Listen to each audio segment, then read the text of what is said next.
Russia combat power declines in Ukraine as war takes toll, U.S. official says.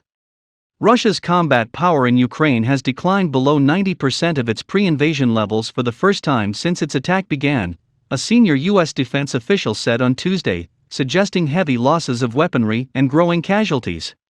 The United States has estimated Russia assembled more than 150,000 troops around Ukraine before the February 24 invasion, along with enough aircraft, artillery, tanks and other firepower for its full-scale attack. For the first time they may be just a little bit below 90%, the U.S. defense official told reporters on condition of anonymity. The official did not provide evidence.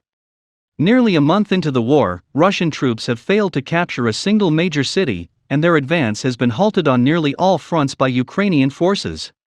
Moscow has instead turned to bombarding cities with artillery, missiles and bombs. Russia denies targeting civilians. Much of that bombardment has been focused on the southeastern city of Mariupol. The senior U.S. official said Russian naval forces have likely been firing into Mariupol from the Sea of Azov over the past 24 hours. That wasn't the case yesterday, the official said.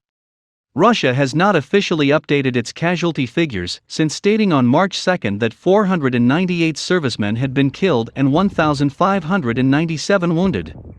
But since then its offensive has run into further heavy resistance from Ukraine's army and volunteer defense forces.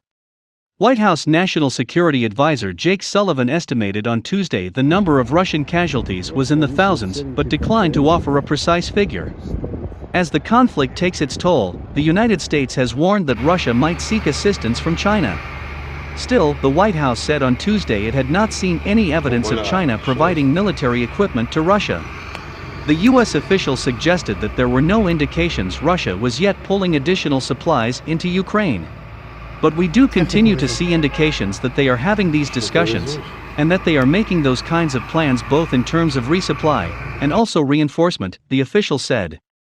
Putin's incursion into Ukraine has forced more than 3.5 million to flee, brought the unprecedented isolation of Russia's economy as Western nations imposed sanctions, and raised fears of wider conflict in the West unthought of for decades. Putin calls the conflict a special military operation to demilitarize Ukraine and replace its pro-Western leadership, and says it's going to plan.